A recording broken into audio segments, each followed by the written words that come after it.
और हम लोग आने वाले 2-3 दिन हम लोग सीतामढ़ी में रह के और वो तमाम अल्पसंख्यक पॉकेट जो है उसमें जाएंगे हम लोग और अपने पार्टी के लिए वोट मांगेंगे। ऐसा नहीं है, मोदी जी के नाम पे बहुत सारे लोग जो है वो इकट्ठा हो रहे हैं जो नीतीश जी के नाम पे हो रहे हैं। वो जनता दल यू के प्रत्याशी हैं, तो जनता दल यू का ना हाथ मजबूत होगा, नीतीश जी का हाथ केंद्र में मजबूत होगा, संसद में मजबूत होगा।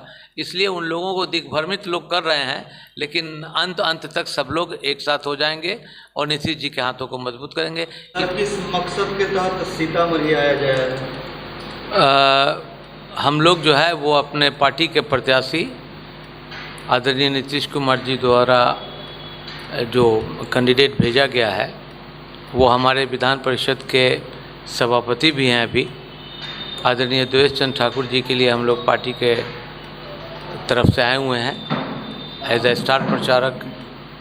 पूरे बिहार का दौरा चल रहा है और उसमें कार्यक्रम में हमारे साथ दानिश साहब, सिराज साहब, साबिर बाबू और गुलाम गौस राइन साहब, ये पूरी टीम हम लोग की चल रही है। पूरे बिहार का दौरा चल रहा है और हम लोग आने वाले 2-3 दिन हम लोग सीतामढ़ी में रह के और वो तमाम अल्पसंख्यक पॉकेट जो है उसमें जाएंगे हम लोग और अपने पार्टी के लिए वोट मांगेंगे। सर, मोदी के नाम पर मुसलमान नीतीश कुमार से भाग रहे हैं। ऐसा नहीं है, मोदी जी के नाम पे बहुत सारे लोग जो है वो इकट्ठा हो रहे हैं जो नीतीश जी के नाम पे हो रहे हैं। नीतीश जी के जो कारनामे हैं, जो कार्य हैं, जिन्होंने विकास की गाथा लिखी है, उसमें लोग ये समझ रहे हैं कि हम लोग नीतीश कुमार जी के हाथों को मजबूत करना है। लोकसभा में जब अपने संख्या होगी अपनी, तभी ना नीतीश जी कामयाब होंगे। तो मैं समझता हूँ कि मैक्सिमम जगह पे नीतीश कुमार के नाम पे सब अल्पसंख्यक के जितने भी लोग हैं, खास करके जो वीकर सेक्शन के लोग हैं, वो लोग जो है वो एकदम तैयार हैं और कहीं कोई उसमें डिवीज़न नहीं हो रहा है, वोट का इंतजार नहीं हो रहा है। सब लोग नीतीश जी के नाम पे वोट करेंगे। तो यहाँ के मुसलमानों का कहना है कि इनके सांसद जीतेंगे तो मोदी जी का हाथ मजबूत होगा। नहीं, इनके हमारे सांसद जो जीतेंगे वो जनता दल यू के प्रत्याशी हैं, तो जनता दल यू का ना हाथ मजबूत होगा, नीतीश जी का हाथ केंद्र में मजबूत होगा, संसद में मजबूत होगा। इसलिए उन लोगों को दिग्भ्रमित लोग कर रहे हैं, लेकिन अंत तक सब लोग एक साथ हो जाएंगे और नीतीश जी के हाथों को मजबूत करेंगे। इसी बात को समझाने के लिए हम लोगों की टीम जो है यहाँ पे आई हुई है और हम लोग गांव-गांव जाएंगे। मुसलमानों को क्या संदेश देंगे आप?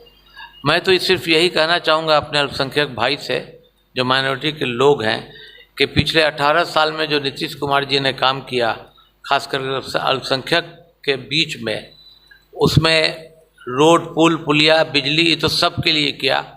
हम मुसलमानों के लिए जो काम किया, हम लोग के कब्रिस्तान की घेराबंदी की, जहाँ हमारे आबा व अजदाद आराम कर रहे हैं, हमारे मदारिस को उन्होंने महफूज रखा और मदरसा के जितने भी टीचर्स हैं उनकी सैलरी जस्ट शिक्षा विभाग के जितने भी टीचर्स हैं उनके बराबरी में ला के कर दिया। तालीमी मरकज़ उन्होंने दिया, हुनर दिया और बहुत सारे काम किए। इसलिए हमारा जो है वो हज भवन में कोचिंग सेंटर खुलवाए, बगैर किसी खर्च के बच्चे BDO, CO और DSP, और खेल में जितना काम किया। जो लड़का हमारा 5 फुट 10 इंच का चौड़ा छाती रखने वाला है, वो दौड़ता है और उसको सिपाही में नौकरी मिलती है। हमारे बच्चे सब जुडिशरी में जाते हैं, हमारे बच्चे सब एडमिनिस्ट्रेशन में आते हैं। और इस तरह से जो काम उन्होंने किया है, उस काम के आधार पे, उस काम के बिना पे मुसलमानों को अपने सीने पे हाथ रख के ये सोचना चाहिए कि हम लोगों का दुख दर्द सुनने वाला कौन है। अमन चैन सुकून दिया, कोई नरसंहार नहीं हुआ, किसी तरह की राइट्स नहीं हुई, और किसी तरह की कोई छुटपुट घटना भी कभी हुई तो उन्होंने फ़ौरन कंट्रोल कर लिया। और अगर उन्होंने बीजेपी के साथ गठबंधन किया है तो अपने शर्तों पे किया है। आज तक नीतीश कुमार जी का ट्रैक रिकॉर्ड है कि वो हमेशा अपनी शर्तों पे जीते हैं और सब जाति समुदाय के लोगों को अपना भाई समझते हैं, अपना परिवार समझते हैं और सबको एक साथ रहने की मेल मोहब्बत से रहने की प्रेरणा देते हैं और इस वजह से हमारे मुसलमान भाई इस बिहार में बहुत सुकून से हैं कंपेयर टू अदर स्टेट। आपके तमाम चीज़ों पर सर भ्रष्टाचार हावी है, क्या कहेंगे इस पर? किस चीज़ों पे भ्रष्टाचार हावी है बता दीजिए ज़रा। थाना में सर बगैर पैसा के पासपोर्ट सत्यापन नहीं होता। देखिए वो मैं इस इतना तो मुझे पता नहीं है, ये छोटी मोटी घटना है, लेकिन जो लोग आते होंगे आपके घर पे अपनी गाड़ी से अपना टाइम ले करके, उसको आप ही लोग कुछ ना कुछ दे देते होंगे, लेकिन हमारे सूचना में ऐसा कोई बात हुई नहीं है।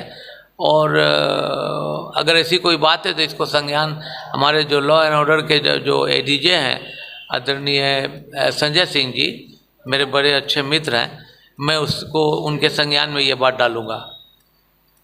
धन्यवाद। अंग्रेजी दवाओं के थोक विक्रेता लाला ड्रग्स एजेंसी, परिहार हाई स्कूल के सामने गली में, आंगनवाड़ी कार्यालय के सामने, प्रोपराइटर रेजा उल्लाह पत्रकार।